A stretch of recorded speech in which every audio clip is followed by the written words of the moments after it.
అపోస్తలుల కార్యములు 8వ అధ్యాయంలో ఇక్కడ యెరూషలేములో హింస, స్టెఫనును చంపిన తర్వాత అక్కడ హింస మొదలైంది. యేసుక్రీస్తుని నమ్మిన వారిని హింసిస్తూ ఉన్నారు. అందుకోసమని ఇక్కడ భక్తి గల మనుషులు స్టెఫనును సమాధి చేశారు. చాలా ఏడ్చారు స్టెఫను కోసం. సౌలైతే ఏం చేస్తున్నాడంటే యేసుక్రీస్తు నమ్ముకున్న వాళ్ళని ఇంటింట చొచ్చి కనుక్కొని వాళ్ళని ఈడ్చుకొని వచ్చి చెరసాలలో జైల్లో వేస్తూ ఉన్నాడు. సంఘాన్ని పాడు చేస్తూ ఉన్నాడు. ఎందుకు మరి అట్లా పాడు చేస్తున్నాడు సౌలు అంటే, యూదా మతానికి ఇది విరుద్ధమైనది అనే ఉద్దేశం పౌలులోను మరి ప్రధాన యాజకుల్లోను సన్హెద్రిన్ సభల్లోనూ ఉన్నది. కనుక వీళ్ళు యేసుక్రీస్తుని రక్షకునిగా అంగీకరించలేదు, మెస్సీగా వీరు అంగీకరించలేదు. కనుక వీళ్ళ ఉద్దేశం ప్రకారం ఇది తప్పుడు బోధ లేదంటే తప్పుడు మతము అనే ఆ కోణంలో చూశారనమాట. ఇది మంచి మతం కాదు, ఇది వీళ్ళు చెడు చేస్తున్నారు, ఇది చెడ్డ విషయాన్ని వీళ్ళు వ్యాప్తి చేస్తున్నారు అనే ఉద్దేశంలో వాళ్ళు ఉన్నారు. ఇంకా యేసుక్రీస్తు వారు ఉన్నప్పుడు కూడా వీళ్ళు ఒక మాట అన్నారు. ఏమన్నారంటే, నీవు దయ్యము పట్టినవాడు కదా, దయ్యముల అధిపతి చేతనే, దయ్యముల శక్తి చేతనే ఇవన్నీ చేస్తున్నావు కదా అన్నారు. అంటే అక్కడ గొప్ప గొప్ప సూచక్రియలు కూడా జరుగుతూ ఉన్నాయి. వాటిని కూడా వాళ్ళు సాతాను ద్వారా నువ్వు ఇవి చేస్తున్నావులే అనే ఉద్దేశంతో చెప్పారనమాట. ఎందుకంటే యేసుక్రీస్తు వారు విశ్రాంతి దినాన్ని పాటించలేదు. ఆయన విశ్రాంతి దినానికి నేను అధిపతిని అన్నాడు. ఆయన ఆ రోజు కూడా విశ్రాంతి దినం రోజు కూడా స్వస్థతలు అద్భుత కార్యాలు చేసిండు.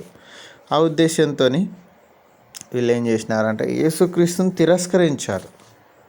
ఇప్పుడు యేసుక్రీస్తుని నమ్మిన శిష్యులను కూడా వీళ్ళు కూడా అద్భుతాలు చేస్తుంటే కూడా స్టెఫను చంపేసినారు. స్టెఫను చంపేసిన తర్వాత విస్తరిస్తూ ఉంది, సంఘం విస్తరిస్తూ ఉండే, యేసుక్రీస్తుని నమ్మే వాళ్ళు విస్తరిస్తూ ఉన్నప్పుడు ఈ సౌలు ఏం చేసిందంటే సంఘాన్ని పాడు చేస్తూ ఎవరైతే నమ్మారని తెలిసిందో వాళ్ళని తీసుకొని వచ్చి జైల్లో వేస్తూ వచ్చారు. మరి జైల్లో వేయడానికి కూడా సన్హెద్రిన్ సభకు ప్రధాన యాజకులకి వీళ్ళకి జైలు మీద కొంచెం అధికారం ఉందన్నమాట. సైనికులను కూడా పెట్టుకోవచ్చు.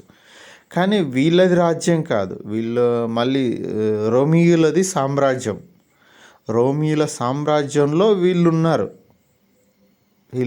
మళ్ళీ వీళ్ళకి అధికారం ఉంది. కాబట్టి పౌలు గారు ఏం చేసినారంటే ప్రధాన యాజకులతోని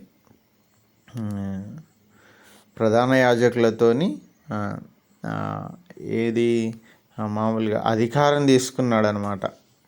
వీళ్ళని నేను యేసుక్రీస్తు నమ్మిన వారిని, యూదా మతం కాదని యేసుక్రీస్తు నమ్మిన వారిని నేను పట్టుకొని వచ్చి హింసించి జైల్లో వేయడానికి నాకు అధికారం ఇవ్వండి అని ప్రధాన యాజకుల దగ్గర ఈయన సౌలు గారు అధికారం తీసుకున్నాడు.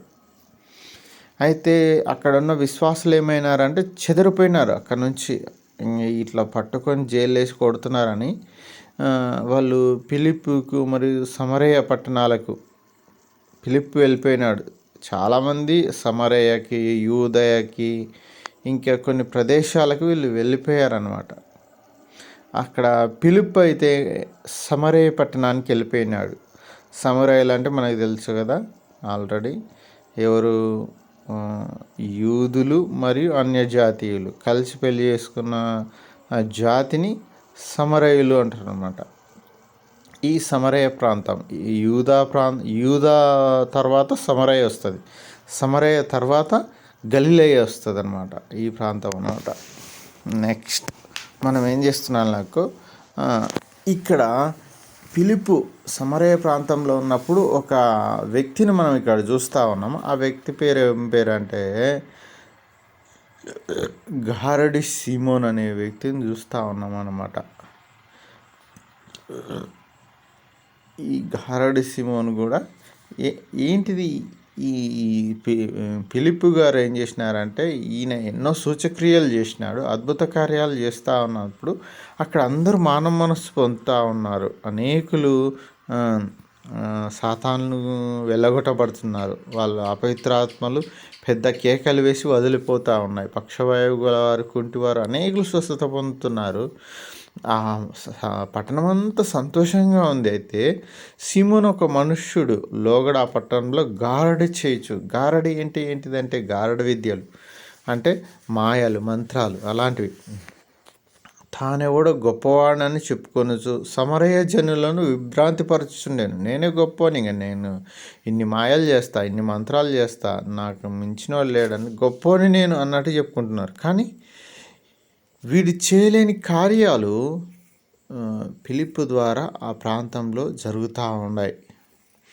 అయితే ఇక్కడ ఫిలిప్పు ద్వారా మహాశక్తి కూడా అక్కడ కనబడుతూ ఉంది. ఇప్పుడు మనోన్ని విడిచిపెట్టినారు. గారడి సీమోన్ని విడిచిపెట్టి ఫిలిప్పు దగ్గరికి జనాలు పరిగెత్తిపోతున్నారు. వీడన్ని ఊరికే ఆ మాయ ఈ మాయ అంటాడు, కానీ లాభం మాత్రం పొందడం, సంతోషించడం మాత్రం ఎవరు జరగడం లేదు అక్కడ. ఎందుకు అంటే సాతాను ఎప్పుడైనా సరే విడుదలను దయచేయడు కనుక అప్పుడు కాడికి ప్రశాంతతను ఇస్తాడేమో, అప్పుడు కాడికి కొంచెం రిలీఫ్ ఇస్తాడేమో, కానీ పూర్తి విడుదల అన్నది, అద్భుతాలు అనేవి జరగవు. అయితే ఫిలిప్పు దేవుని రాజ్యమును గూర్చి, యేసుక్రీస్తు నామమును గూర్చి సువార్త ప్రకటించుకుండగా వారు అతను నమ్మి పురుషులను స్త్రీలను బాప్తిసమిచ్చిస్తూ ఉండేనమాట. ఎవరంటే ఫిలిప్పు గారు. అయితే అప్పుడు సిమోను కూడా నమ్మి బాప్తిసం పొంది ఫిలిప్పును ఎడబాయకుండా సూచక్రియ గొప్ప అద్భుతములను జరుగుట చూచి విభ్రాంతి నొందెను. ఏ సిమోను ఈ సిమోను అంటే గారడి విద్యలు చేసే సిమోను. ఆల్రెడీ నమ్మిండు, బాప్తిసం కూడా పొందుకున్నాడు. మరి ఎవరెమ్మడి తిరుగుతూ ఉన్నాడు అంటే ఫిలిప్పు ఎమ్మడి తిరుగుతూ ఉన్నాడు. ఎందుకంటే గొప్ప కార్యాలు జరుగుతూ ఉన్నాయి.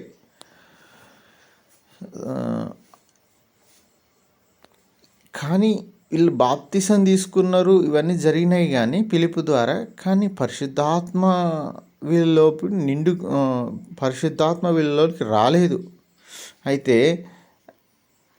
అపోస్తులైన యోహాను, పేతురు గారు వారు వచ్చి వీరి మీద చేతులుంచి పరిశుద్ధాత్మను పొందుటకై వారి కొరకు ప్రార్థన చేసినారనమాట. అప్పుడు వీరు పరిశుద్ధాత్మను పొందుకున్నారు. అయితే ఎవరు చూసినారు ఇప్పుడు ఈ విషయాన్ని? సీమోన్ చూసినాడు. ఏం చూసినాడంటే వీళ్ళు చేతులుంచగానే పరిశుద్ధాత్మ పొందుకొని ఉంటున్నారు. అది ఎవరికి కావాలనిపించిందంటే సీమోనికి కావాలనిపించింది. అయితే ఈయన ఏం చేసినాడంటే, నా దగ్గర డబ్బు ఉంది, ఈ డబ్బు మీరు తీసుకోండి, నేను కూడా ఎవరి మీద చేతులు ఉంచుదునో వాడు పరిశుద్ధాత్మతో పొందుకోవాలి, ఆ అధికారం నాకు ఇవ్వండి అని డబ్బుతో కొనడానికి చూసినారు. అయితే పేతురు, నీవు ద్రవ్యం ఇచ్చి దేవుని వరమును సంపాదించుకుందునని తలంచుకొనినందున నీ వెండి నీతో కూడా నశించిపోతుంది, ఇంక నువ్వు నశిస్తావు. యాక్చువల్గా అయితే నువ్వు నిజమైన రక్షణ బాప్తీసం తీసుకోలేదు అన్నట్టుగా, నువ్వు దేవుని డబ్బుతో కొనాలని చూస్తున్నావా అన్న ఉద్దేశంతో అన్నారనమాట. నిజమే కదా, దేవుడు డబ్బున్న వాళ్ళకి దొరికే దేవుడు కాదు ఈయన. యథార్థ హృదయములతో ఎవరైతే దేవుని యందు మనస్సు ఉంచుతారో, దేవుని నమ్ముకుంటారో, విశ్వాసం ఉంచుతారో వారికి దొరుకుతాడు. కోట్లు డబ్బున్నా సరే దేవుడు దొరకడు. మరి ముఖ్యంగా బాగా డబ్బున్న వాళ్ళకి దేవుడు కనిపించడంట. ఎందుకంటే వాళ్ళు లక్ష్యం ఉంచారంట, మాకు అవసరం లేదు అనే ఉద్దేశంతో కమర్షియల్గా, మాకెందుకు దేవుడు, మాకు అన్ని సకల సౌభోగ్యాలు అన్నీ ఉన్నాయి, ఇంకెందుకు దేవుడు అనే ఉద్దేశంతోనే దేవుని వెతకరంట. మరి ఎవరు వెతుకుతారంటే బీదలు, లేనివారు, జబ్బుతో ఉన్నవారు, శ్రమల్లో ఉన్నవారు, బాధల్లో ఉన్నవారు, కష్టాల్లో ఉన్నారు. తీక్షణంగా బాగా ఆసక్తితో వెతుకుతారంట. ఎందుకంటే ఆ బాధ తీర్చువాడికి ఎవడు లేడు. మనుషులైతే మనకు సహాయం చేయరు, దేవుడు మాత్రమే సహాయం చేస్తాడనే ఉద్దేశంతో బాగా దేవుని వెతికే వారిగా ఉంటారు.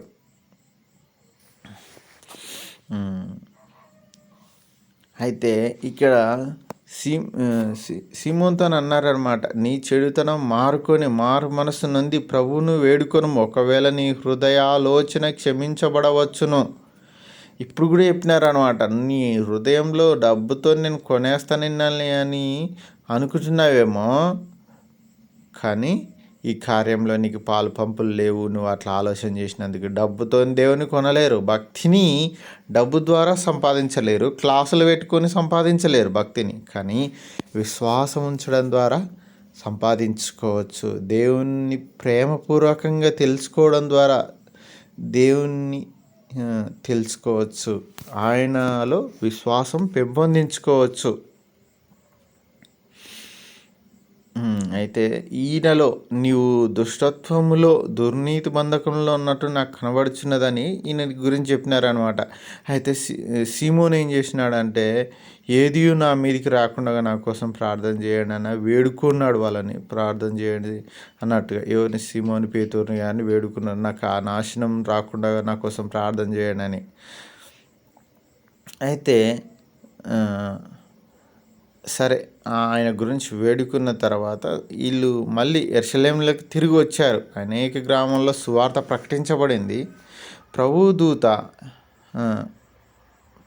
దూత నీవు లేచి దక్షిణమునకు వెళ్ళి యెరూషలేము నుండి గాజాకు అరణ్య మార్గమును కలుసుకొని ఫిలిప్పుతో చెప్పగా అతడు లేచి వెళ్ళాను.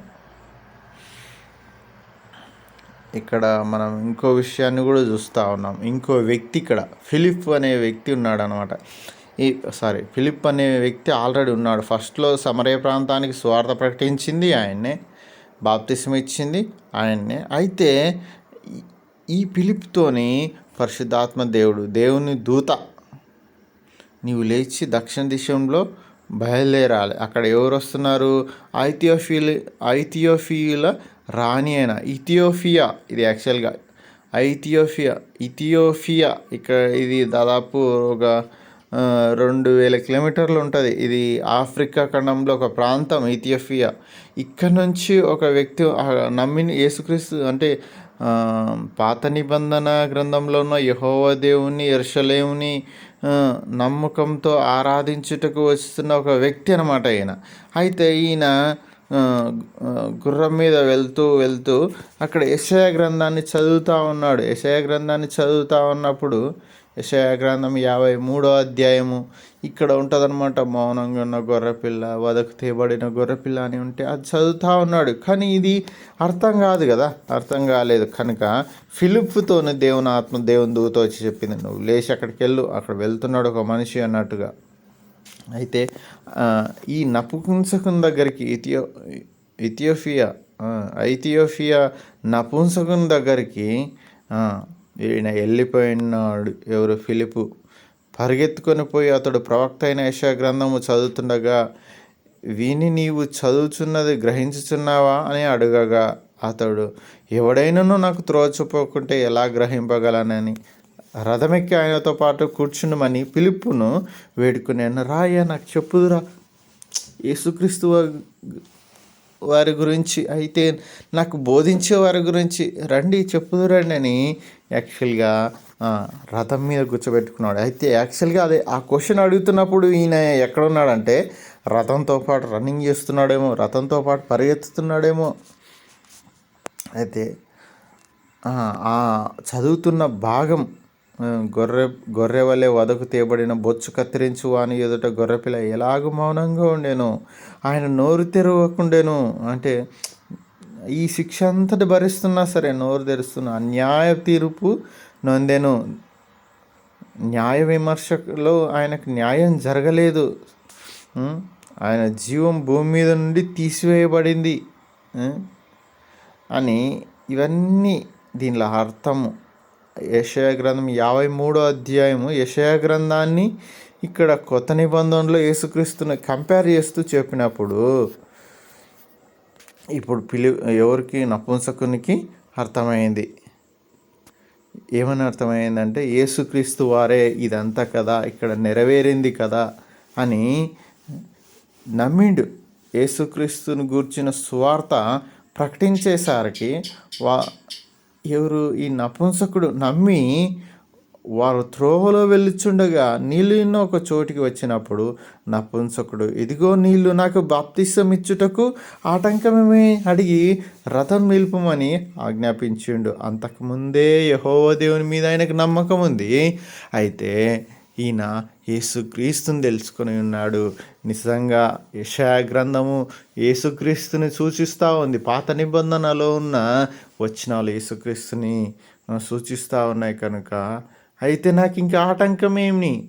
దేవుడు కొన్నిసార్లు ఆయన యందు ఆసక్తి కలిగిన నిజంగా వెతికే వారికి ఆయన కనిపించుకుంటాడు, కనపడతా ఉంటాడు. నిజంగా గొప్ప దేవుడు. ఆయనను ఆసక్తితో, అంత దూరం నుంచి ఆసక్తితో, ప్రేమతో వస్తూ ఉన్నప్పుడు ఆయనకు సువార్త ప్రకటించాలని ఆ సమరయ ప్రాంతంలో ఉన్న ఫిలిప్పుకి దేవుని ఆత్మ వచ్చి చెప్పింది, నువ్వు వెళ్ళాలి, బయలుదేరాలి ఇక్కడికి, ఆయనకు సువార్త ప్రకటించాలి అని. నిజంగా కొందరి కోసం దేవుడు కొందరిని రప్పిస్తాడు కొన్ని ప్రాంతాలకి ఆ వాక్యం చెప్పడానికి. ఎందుకంటే వాళ్ళు నిజంగా వెతుకుతుంటారు, నిజంగా దేవుని వెతుకుతూ ఉంటారు. కాబట్టి దేవుడు వాళ్ళకి సహాయం చేయడానికి తన దూతల ద్వారా ఎవరినొవరిని ప్రేరేపించి పంపిస్తూ ఉంటాడు. అయితే ఈ నపుంసకుడు కూడా యాక్చువల్గా అయితే యెరూషలేములోకి వచ్చినప్పుడు ఈయన లోపలికి కూడా రానిచ్చలేకుంటారు. ఎందుకంటే యెహోవా మందిరంలోకి నపుంసకులను లోపలికి ఆరాధించడానికి రానియరు. బయట నుంచే ఆయన ఆరాధించుకొని బలి అర్పించుకొని వెళ్ళిపోయి ఉంటాడేమో మేబీ.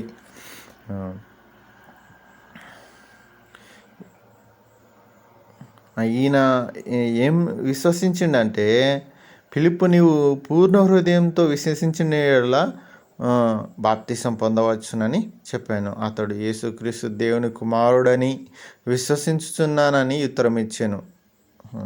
బాప్తిసం తీసుకోవాలంటే యేసుక్రీస్తే నా నిజమైన దేవుడు, ఈయన నా కోసమే మరణించాడు, నా పాపముల కోసమే ఈయన మరణించాడు, ఈయన నన్ను రక్షించడానికి భూమి మీదకి వచ్చిన్నాడు, మనిషి రూపంలో పవిత్రంగా జీవించి ఉన్నాడు, నేను ఈయన నమ్మిన ఎడల నాకు మళ్ళీ పరలోక రాజ్యం ఉన్నది అనే ఆ విశ్వాసాన్ని నమ్మిన తర్వాతనే ఇంకా బాప్తిసం ఆయనకు ఇవ్వబడుతుంది. ఇద్దరు నీళ్ళలోకి దిగి బాప్తిసం ఇవ్వడం జరిగింది. అంతటా ఫిలిప్పు అతనికి బాప్తిసం ఇచ్చాను. వారు నీళ్ళలో నుండి బయటకు వచ్చేస్తారు కల్లా ఎవరు ఫిలిప్పు కనపడకుండా అతడు దేవుని ఆత్మ ఫిలిప్పును కొనిపోయిందనమాట. నపుంసకుడు మాత్రం సంతోషిస్తూ ఉన్నాడు. ఎందుకు సంతోషిస్తున్నాడంటే ఆయనకు రక్షణ వచ్చి ఉన్నది, బాప్తిసం తీసుకున్నాడు, యేసుక్రీస్తు వారు ఇచ్చిన గొప్ప రక్షణను నేను తీసుకున్నాను, నేను మరణించిన కూడా నేను యేసుక్రీస్తు వారితో పాటు పరలోక రాజ్యంలో ఉంటాను అనే నెమ్మది, శాంతి, నిరీక్షణ కలిగి సంతోషంతో ఉన్నాడు. ఇంకెన్నడూ కూడా ఈ ఫిలిప్పును ఆయన చూడలేదు. కానీ ఈ నపుంసకుడు వాళ్ళ ప్రాంతానికి వెళ్ళిన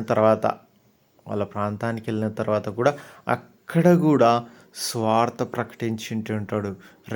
దాదాపు ఒక 2000 కిలోమీటర్లు, 1500, 2000 అట్లా కిలోమీటర్లు, 2500 కిలోమీటర్లు ఉన్న ప్రాంతానికి కూడా స్వార్థ ఈ నపుంసకుని ద్వారా బయలుదేరింది. దేవుడు తన కార్యాన్ని అనేక విధాలుగా మనుషుల ద్వారానే జరిపించుకుంటా ఉన్నాడు. కనుక దేవునికి నపుంసకులని, లేకపోతే వీళ్ళు నా దగ్గరికి లోపలికి రాకూడదని, లేకుంటే ఇంకెవరు ఒలిగమ్మలని, వాళ్ళు స్త్రీలని, పురుషులని, పిల్లలని, పెద్దలని, లేకుంటే ప్రత్యేకించబడిన వారని, లేకుంటే మేము స్పెషలైజ్డ్ పీపుల్స్, మీరు వేస్ట్ అని ఎవరిని అట్లా చూడలేదు దేవుడు యేసుక్రీస్తు వారు. ఆయన ప్రేమ ఇక్కడ మనకు అర్థమవుతూ ఉన్నది. యెరూషలేములో ఆయన లోపలికి వెళ్ళలేదేమో కానీ యేసుక్రీస్తు వారు తన ఆత్మ ద్వారా ఫిలిప్పును పంపి అక్కడ ఈయన కోసమే సపరేట్గా బాప్తిసం ఇవ్వడానికి వెళ్ళాడు.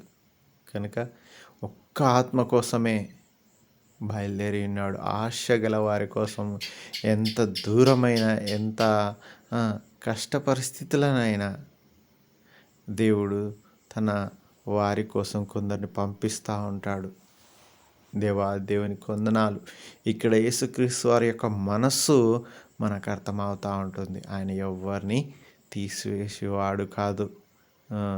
ఆఫ్రికా వాళ్ళని కానీ, లేకపోతే యూదులని కానీ, సమరయులని కానీ, గ్రీకులని కానీ, సిరియన్లని కానీ ఎవ్వరు లేరు. అందరూ యేసుక్రీస్తుకు కావాల్సిన వారే. అందరూ ఆయన పిల్లలే. ఎవరికైతే అవసరత ఉందో, ఎవరైతే వెతుకుతూ ఉన్నారో ఆయన రక్షించే దేవుడిగా ఉంటున్నాడు. ఇప్పుడు నేను వింటున్న నీవు నేను కూడా ఏ కులమైనా కావచ్చు, ఏ మతమైనా కావచ్చు, ఏ జాతి అయినా కావచ్చు, ఎవరైనా సరే, స్త్రీ అని లేదు, పురుషుడు అని లేదు, చిన్నలని లేదు, పెద్దలని లేదు, నపుంసకుడు కూడా కావచ్చు. ఎవరు ఉలిగమ్మలు లేకుంటే లోకంలో ఉంటుంది కదా, నపుంసకుడు అంటే ఒలిగమ్మలు, ఇంకేమన్నా అంటే 0.5 గాళ్ళు అని అంటూ ఉంటారు పాపం వాళ్ళైనా సరే దేవుడు ఎవ్వరిని కూడా తీసివేయలేదు. అందరిని ప్రేమిస్తూ వచ్చి ఉన్న దేవుడు. సమానత్వం అన్నది క్రీస్తులో కనిపిస్తూ ఉంది. కనుక ఈ సమానత్వం ఎప్పుడు వచ్చింది? ఇవాళ 2 సంవత్సరాల కింద 3 సంవత్సరాల కింద వచ్చినది కాదు. ఇది 2026 సంవత్సరాల క్రిందటిని యేసుక్రీస్తు వారు చూపించిన ప్రేమ అంతకుముందే ఉన్నది, కానీ కొన్ని అడ్డుల వల్ల వీళ్ళు అడ్డు పెట్టుకున్నారు. కానీ నిజమైన ప్రేమ అనేది ఆయన వెల్లడిపరుస్తూ ఉన్నాడు. కనుక దేవా, మాకు స్వాతంత్రత ఉన్నదంటే ఎవరిని ఎక్కువగా ఎవరిని తక్కువగా చూడకుండా ఉండాలనేది మాకు నేర్పిస్తూ ఉందంటే నీ బైబిల్ ద్వారా మేము నేర్చుకుంటా ఉన్నామయ్యా. నీ మనస్సు మాకు అర్థమవుతా ఉంది తండ్రి.